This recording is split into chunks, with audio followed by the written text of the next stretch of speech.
नमस्कार स्टूडेंट, आज हम लोग उत्सर्जन के बारे में पढ़ेंगे और उत्सर्जन में मुख्य रूप से मानव में उत्सर्जन पढ़ेंगे। तो आइए जान लेते हैं कि उत्सर्जन होता क्या है।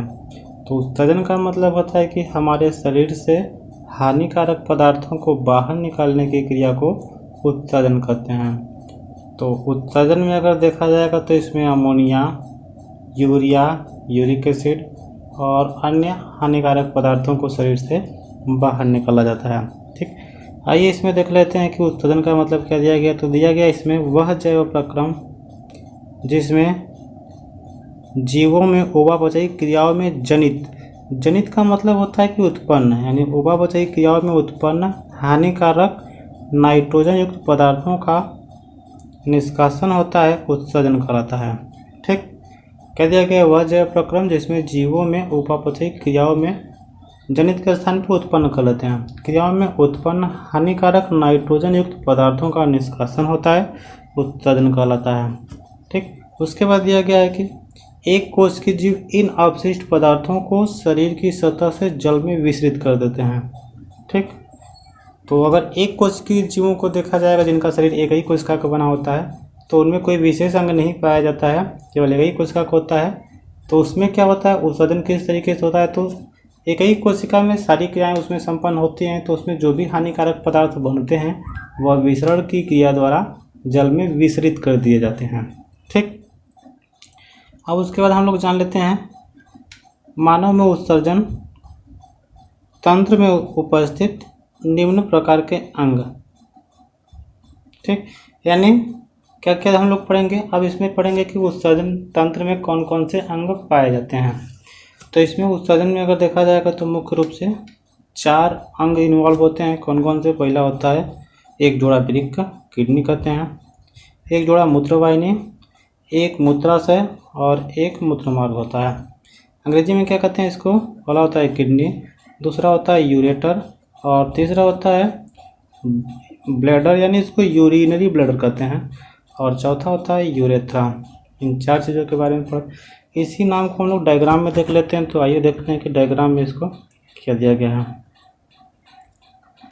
ठीक, तो इस डायग्राम में अगर देखेंगे हम लोग तो इसमें क्या क्या दिया गया है देख लेते हैं हम लोग क्या क्या है। तो सबसे पहले किडनी जो होता है सेम के बीच की आकार की संरचना होती है और यह एक जोड़ी होती है। कहाँ दिया गया है, इधर दिया गया है और इधर दिया गया है। ठीक, तो ये किडनी होती है, इधर वाला जो होता है यानी ये वाला जो होता है दाहिनी किडनी होती है और यह वाला जो होता है बायां किडनी होता है। ठीक, अब उसके बाद दूसरा नाम क्या दिया गया है उसमें, किडनी के बाद यूरेटर जिसे मूत्रवाहिनी कहते हैं, यानी मूत्रवाहिनी ये जो नलिका दी गई है इधर, और एक इस साइड में दी गई है जो क्रीम कलर की संरचना बनाई गई है, ये क्या है यूरेटर, यानी जिसे मूत्रवाहिनी कहते हैं। उसके बाद मूत्रवाहिनी खुलता कहाँ पे है, मूत्राशय में खुलता है, यानी इसको यूरिनरी ब्लैडर कहते हैं। उसके बाद यूरिनरी ब्लैडर के बाद मूत्र मार्ग आ जाता है, जहाँ से मूत्र को बाहर निकाला जाता है, यानी जो यूरिन बनते हैं शरीर में उसको बाहर निकाला जाता है। ठीक, तो ये इसको हम लोग डिटेल में जान लेते हैं।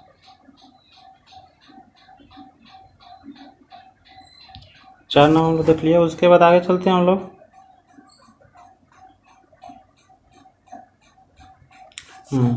तो आइए देख लेते हैं इसमें क्या क्या दिया गया है। वृक्क में मूत्र बनने के बाद, पहला पॉइंट क्या दिया गया है, वृक्क में मूत्र बनने के बाद मूत्रवाहिनी से होता हुआ मूत्र मूत्राशय में एकत्रित होता है। यानी वृक्क का वैसे कार्य क्या होता है, तो उसको जान लेते हैं कि वृक्क का मुख्य कार्य होता है कि यह रुधिर को छानने का कार्य करता है, यानी जो हमारे शरीर में खून होता है उसको छानने का कार्य कौन करता है, वृक्क करता है।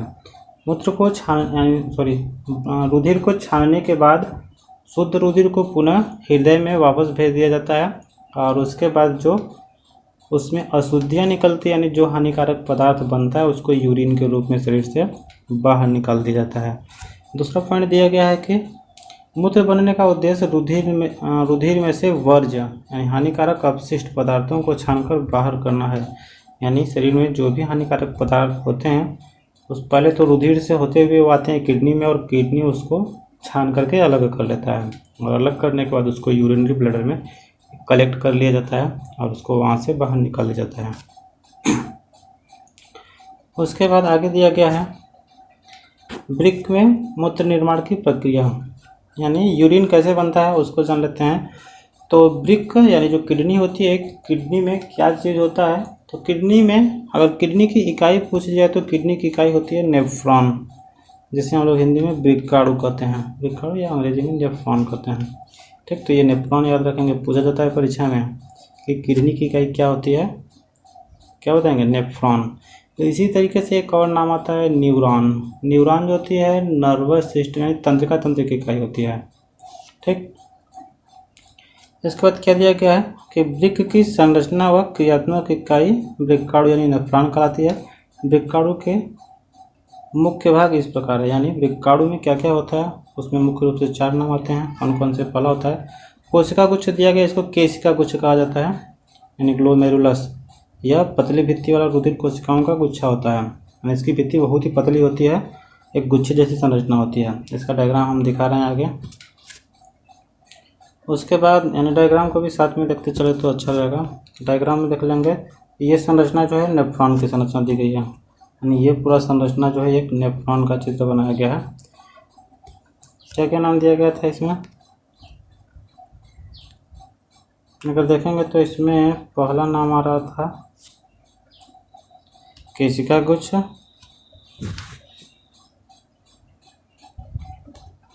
पहला नाम क्या आ रहा था, केशिका गुच्छ आ रहा था, दूसरा बोमन संपुट, और तीसरा होता है नलिकाकार भाग, और चौथा होता है संग्राहक वाहिनी। तो नाम याद रखेंगे, केशिका गुच्छ, बोमन संपुट, नलिकाकार भाग और संग्राहक वाहिनी। ठीक, इन चारों नामों को हम लोग चित्र में देखेंगे। तो आइए हम लोग देख लेते हैं। तो अगला टॉपिक हम लोग पढ़ेंगे वृक्क में उत्सर्जन की क्रियाविधि। ठीक, यानी वृक्क में उत्सर्जन की क्रियाविधि पढ़ेंगे, यानी वो किस तरीके से वृक्क का कार्य करता है, किस तरीके से रुधिर को छानता है और उससे यूरिन कैसे अलग करता है। तो आइए जान लेते हैं। तो अगर देखा जाए तो किडनी में करीब 8 से 10 लाख की संख्या में क्या पाए जाते हैं, नेफ्रॉन पाए जाते हैं, बहुत अधिक संख्या में पाए जाते हैं। ठीक, यह इस तरीके से संरचना जो दी गई है ये वाली, ये किडनी में करीब 8 से 10 लाख की संख्या में पाई जाती हैं, और इसका कार्य क्या होता है कि यही जो होते हैं रुधिर को छानने का कार्य करते हैं। कैसे छानता है, अगर इसको हम लोग देखेंगे, यहाँ पे देख लेते हैं, इसको बड़ा करके देखेंगे। अगर इस डायग्राम में देखा जाए, ये जो संरचना दिया गया है यहाँ पे, ये जो बड़ा सा संरचना दिया गया है, इस संरचना में अगर देखेंगे तो इसके अंदर कुछ रेड कलर की एक गुच्छे जैसी संरचना पाई जाती है। ठीक, ये जो गुच्छे जैसी संरचना पाई जाती है इससे ही क्या कहते हैं, केशिका गुच्छ कहते हैं। देख लेते हैं। यानी ये गुच्छे जैसी संरचना जो यहाँ पे इसके अंदर बनाया गया, इसी को क्या कहते हैं, केशिका गुच्छ, या अंग्रेजी में इसको ग्लोमेरुलस कहते हैं। ग्लोमेरुलस या ग्लोमेरुलस कहा जाता है। ठीक, अब उसके चलो देखेंगे येलो कलर का एक कप लाइक स्ट्रक्चर है। ये जो संरचना बड़ा सा दिया गया है, ये जो संरचना होता है इसको बोमन संपुट कहा जाता है। ठीक, इस वाले संरचना को बोमन संपुट, और इसके अंदर जो रेड कलर की उसके अंदर प्रवेश की है एक रुधिर की नलिका होती है, जिसे धमनी, वृक्क धमनी कहते हैं। यह धमनी पतली पतली नलिकाओं में विभाजित होकर के एक गुच्छे जैसी संरचना बना लेती है, और जिससे ही क्या कहते हैं, ये केशिका गुच्छ कहते हैं। अंग्रेजी में इसको ग्लोमेरुलस कहते हैं। ठीक, अब उसके बाद यह ग्लोमेरुलस जो होता है आगे की तरफ जो होता है एक नली में खुलती है, या एक नलिकाकार भाग होती है, जिसे क्या कहा जाता है, वृक्काणु का नलिकाकार भाग। ये वाली संरचना जो तीसरा पॉइंट दिया गया था उसमें पहला तो देखे थे हम लोग कि क्या था, केशिका गुच्छ था, दूसरा बोमन संपुट, और तीसरा वृक्काणु का नलिकाकार भाग। और उसके बाद चौथा पॉइंट आ जाता है इसमें, ये संग्राहक वाहिनी। ये जो संग्राहक वाहिनी होता है, ये वाली संरचना। ठीक, तो अगर देखा जाएगा तो रुधिर जो होता है, ये जो रेड कलर की नलिका होती है धमनी जिसे कहते हैं, इसमें प्रवेश करने के बाद इसमें गुच्छे जैसी संरचना बना लेती है। उसके बाद इस गुच्छे से होते हुए इस नलिका के माध्यम से पुनः वो कहाँ पे जाती है, इसके चारों तरफ ये कवर कर लेती है उसको। उसके बाद पुनः इसमें रुधिर से जो छना हुआ हानिकारक पदार्थ होता है वो पीले वाले भाग में जो नलिका होती है उसको वृक्काकार नलिकाकार भाग कहते हैं। इसमें से जो होता है वह होते हुए आगे की ओर बढ़ता है। ठीक, इसमें क्या क्या क्षमता है छानने में अगर देखा जाए तो इसमें क्या क्या होता है, यूरिया होता है। यूरिया के साथ साथ इसमें कुछ लाभदायक पदार्थ भी होता है, जैसे कि उसमें अमीनो अम्ल भी होते हैं, ग्लूकोज भी होते हैं।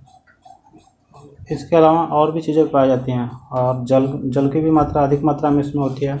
लेकिन क्या किया जाता है, जल अधिक मात्रा में निकल जाता है तो उसको पुनः रीअब्जॉर्ब किया जाता है।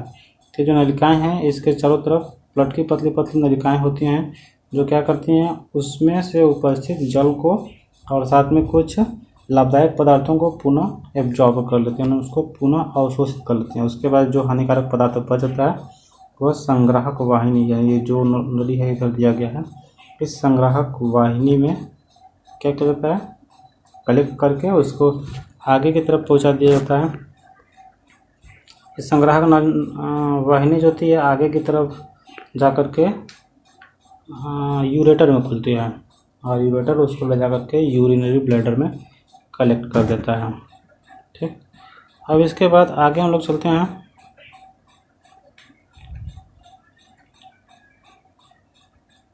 वृक्काणु की रचना यानी जो नेफ्रॉन होती है उसकी रचना कैसी होती है आइए देख लेते हैं हम लोग। तो अगर देखा जाए तो यहाँ पे इसकी संरचना दिया गया, तो इसमें मुख्य रूप से हम लोग 3 पॉइंट में पढ़ेंगे। केशिका गुच्छ निस्यंदन। केशिका गुच्छ निस्यंदन यानी इसमें केशिका गुच्छ का जो छना हुआ भाग रहता है उसको देखेंगे। तो उसमें क्या क्या क्षमता है, तो जब दिक्कत दिया गया है, जब वृक्क धमनी की शाखा वृक्काणु में प्रवेश करती है, जब वृक्क धमनी के सामने वृक्काणु में यानी जो नेफ्रॉन होती है उसमें प्रवेश करता है तो क्या होता है, तब जल, लवण, ग्लूकोज, अमीनो अम्ल व अन्य नाइट्रोजनी अपशिष्ट पदार्थ कोशिका गुच्छ में से छन कर बोमन संपुट में आ जाते हैं। बोमन संपुट का चित्र जो चित्र उसका जो हम लोग कप लाइक स्ट्रक्चर देखे थे वो था, उसमें आ जाते हैं। उसके बाद दूसरा पॉइंट दिया गया है वर्णात्मक पुनः अवशोषण, यानी उसमें से पुनः अवशोषण यानी उसमें से जो चीज़ें लाभदायक होती हैं उनको पुनः अवशोषित कर लिया जाता है। तो आइए देखते हैं क्या क्या अवशोषित होता है। तो वृक्काणु के नलिकाकार भाग में शरीर के लिए उपयोगी पदार्थ जैसे ग्लूकोज, अमीनो अम्ल, लवण व जल का पुनः अवशोषण होता है। ठीक, तीसरा पॉइंट है नलिका श्रावण। नलिका श्रावण में क्या दिया गया है, यूरिया, अतिरिक्त जल व लवण जैसे उत्सर्जित पदार्थ। नलिका श्रावण का मतलब जो नलिकाकार भाग पूरा था उसमें से कुछ चीज़ों को रीअब्जॉर्ब यानी पुनः अवशोषित कर लिया जाता था और उसके बाद जो भी चीज़ें बच जाती थी तो उसको संग्राहक नलिका में पहुंचाया जाता था। तो उसी के बारे में बात किया जा रहा है। तो क्या क्या था, यूरिया, अतिरिक्त जल व लवण जैसे उत्सर्जित पदार्थ वृक्काणु के नलिकाकार भाग के अंतिम सिरे में रह जाते हैं, वह मूत्र का निर्माण करते हैं। वहाँ से मूत्र संग्राहक वाहिनी व मूत्रवाहिनी से होता हुआ मूत्राशय में अस्थायी रूप से संग्रहित होता है तथा मूत्राशय के दाब द्वारा मूत्र मार्ग से बाहर निकलता है। इसके बाद हम लोग कृत्रिम वृक्क के बारे में पढ़ेंगे, यानी आर्टिफिशियल किडनी क्या होती है। यानी कभी कभी हम लोग देखते हैं तो कुछ लोगों की किडनी ख़राब हो जाती है। आप लोग भी सुने होंगे कि बहुत लोगों की किडनी ख़राब हो जाती है। कभी कभी एक किडनी ख़राब होती है और कभी दोनों किडनी ख़राब हो जाती है। अगर व्यक्ति का एक किडनी ख़राब हो जाता है तो भी वह जीवित रह सकता है, यानी उसका एक किडनी जो बचा हुआ है वह काम करता रहेगा और व्यक्ति सामान्य रूप से वह जीवित रहेगा, उसको कोई प्रॉब्लम नहीं होगी। लेकिन कभी कभी अगर व्यक्ति की दोनों किडनी ख़राब हो जाती है तो वह जीवित नहीं रह पाएगा, यानी उसकी मृत्यु हो जाएगी। तो उस कंडीशन में क्या किया जाता है, जब दोनों किडनी ख़राब हो जाती है तो उसके लिए कृत्रिम वृक्क यानी आर्टिफिशियल किडनी का इस्तेमाल किया जाता है। यानी यह जो होता है एक संयंत्र होता है, एक उपकरण होता है जिसके माध्यम से क्या किया जाता है, मनुष्य के रुधिर को शरीर से बाहर एक नली के माध्यम से बाहर निकाल कर उस यंत्र में ले जाता है, जहाँ से उसको छाना जाता है। रुधिर में जो भी हानिकारक पदार्थ, जैसे कि उसमें क्या क्या थे, यूरिया था, कुछ मात्रा में लवण था और कुछ मात्रा में हानिकारक पदार्थ और भी जितने भी थे, उसको छान करके पुनः अलग कर लिया जाता है। और पुनः जो रुधिर बच जाता है, जो शुद्ध रहता है, वह पुनः दूसरी नलिका के माध्यम से पुनः शरीर में प्रवेश करा देते हैं। यानी जो हमारे शरीर में किडनी कार्य कर रहा था, वही कार्य अब शरीर से बाहर मशीनों के द्वारा किया जा रहा है, और मशीनों से रुधिर को छानने के बाद पुनः शरीर में प्रवेश करा दिया जाता है। और इस क्रिया को क्या कहा जाता है? इस क्रिया को डायलिसिस कहते हैं, या हिंदी में अपोहन कहते हैं। तो आइए जान लेते हैं, देखते हैं इसमें क्या दिया गया है। तो कृत्रिम वृक्क यानी आर्टिफिशियल किडनी में क्या दिया गया है यहाँ पे? कृत्रिम वृक्क यानी अपोहन जो होता है, डायलिसिस अंग्रेजी में कहते हैं, यह एक ऐसी युक्ति है जिसके द्वारा रोगियों के रुधिर में से कृत्रिम वृक्क की मदद से नाइट्रोजन युक्त अपशिष्ट पदार्थों का निष्कासन किया जाता है। प्रायः एक स्वस्थ वयस्क में प्रतिदिन 180 लीटर आरंभिक निस्यंदन वृक्क में होता है। यानी वृक्क में करीब एक दिन में 180 लीटर जो होता है पदार्थ जो होता है छन कर, यानी जो उसमें तरल पदार्थ निकलते हैं वो छन करके अलग होते हैं। लेकिन 180 लीटर में से मैक्सिमम जल जो होता है पुनः रीअब्जॉर्ब किया जाता है, यानी पुनः अवशोषित किया जाता है। क्या दिया गया आगे? जिसमें से उत्सर्जित मूत्र का आयतन 1.2 लीटर है। यानी 180 लीटर में से अधिक मात्रा में जल जो होता है और साथ में कुछ लाभदायक पदार्थ अवशोषित किया जाता है, और बचता कितना? 1.2 लीटर जो मूत्र के रूप में शरीर से बाहर निकल जाता है। शेष निस्यंदन वृक्क नलिकाओं में पुनः अवशोषित हो जाता है। यानी कृत्रिम वृक्क में होता क्या है कि